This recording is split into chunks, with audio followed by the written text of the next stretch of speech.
À Homs, en Syrie, le martyre des opposants au régime se poursuit. Pour la 6e journée consécutive, les forces de Bachar el-Assad ont pilonné à la roquette le quartier de la ville censé abriter les rebelles.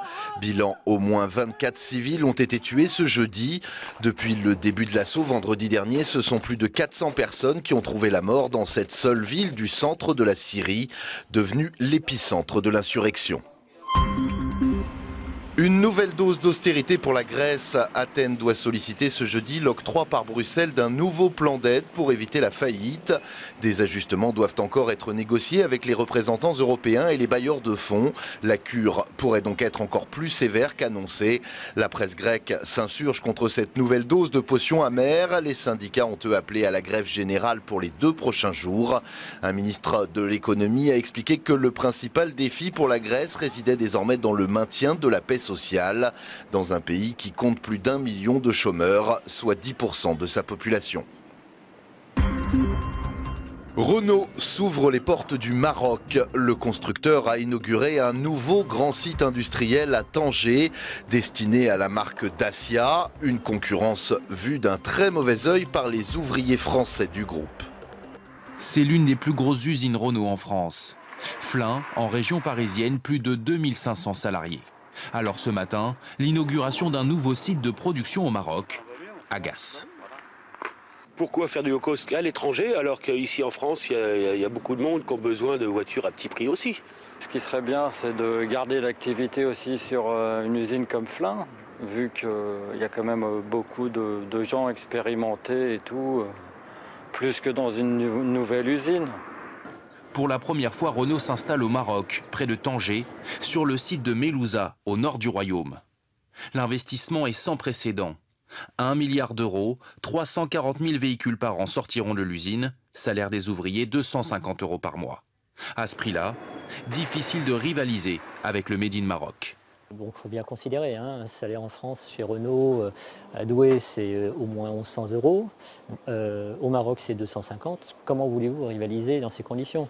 Une main-d'œuvre bon marché qui fabriquera la Logi. Un monospace de 12 000 € à la vente, 2 fois moins cher que les modèles existants. Elle sera produite par la filiale low cost de Renault Dacia. Grâce à elle, depuis 10 ans, le groupe produit des centaines de milliers de véhicules à bas coût, en Roumanie ou en Russie. Une nouvelle usine qui, pour la direction, a aussi des effets positifs pour l'Hexagone. Pour chaque voiture marocaine, 800 € de pièces détachées viendront de France. Qui n'a pas rêvé un jour d'être aiguilleur du ciel, directeur d'aéroport ou même carrément commandant de bord? Rien de plus simple, il vous suffit d'envoyer un CV embelli, voire franchement trafiqué, et le tour est joué, enfin presque, car une fois aux commandes, le crash peut intervenir à tout moment. Pour ses collègues de l'aéroport international de Limoges, Philippe Gaillard est un directeur très respecté. Embauché il y a 3 mois, son CV est impeccable, son parcours sans faute. Il donne entière satisfaction. J'étais bien avec lui, il parlait bien, c'est tout, je ne peux rien vous dire d'autre. Il faisait bien son travail et voilà. Sur le site internet de l'aéroport, l'homme de 43 ans était jusqu'à hier présenté comme un ancien pilote de chasse dans la Marine nationale qui dirigeait une filiale du groupe Vinci. Et même sur les plateaux de télévision, son passé est mis en avant. Pilote de chasse dans la Marine nationale et ingénieur de l'École nationale de l'aviation. En fait, il a menti, surtout. Ni pilote de chasse, ni ingénieur, Philippe Gaillard est en réalité un imposteur. Son expérience professionnelle, ses diplômes, tout est faux. Ils ont été, pour certains, très certainement inventés, et pour d'autres, ce sont des documents qui ont vraisemblablement été falsifiés. Quand on a découvert les éléments qui aujourd'hui sortent dans la presse, les bras nous en sont tombés à tous, forcément, moi le premier. Pire, l'homme qui avait présenté un casier judiciaire vierge était en réalité un escroc chevronné. Faux et usage de faux, escroquerie, abus de confiance. Il se serait même fait passer pour un policier. Déjà condamné par les tribunaux de Pontoise, d'Agen, de Périgueux et de Bordeaux, Philippe Gaillard aurait déjà passé 2 ans derrière les barreaux. Mais depuis son licenciement lundi, il s'est volatilisé. Ce matin, l'aéroport de Limoges organisait une réunion avec tous les salariés, surpris et déboussolés, car depuis 3 mois, ils avaient accordé toute leur confiance à leur nouveau directeur. Éric Woerth, lui, est soupçonné d'avoir abusé de sa position de ministre du Budget et de trésorier de l'UMP afin d'obtenir un emploi pour son épouse. Il a été mis en examen pour trafic d'influence passif à l'issue d'une première audition mercredi par les juges de Bordeaux en charge de l'affaire Bettencourt. L'ex-proche de Nicolas Sarkozy était à nouveau entendu par les magistrats ce jeudi en début de journée sur d'autres volets de l'affaire. Il pourrait donc se voir signifier d'autres motifs de mise en examen.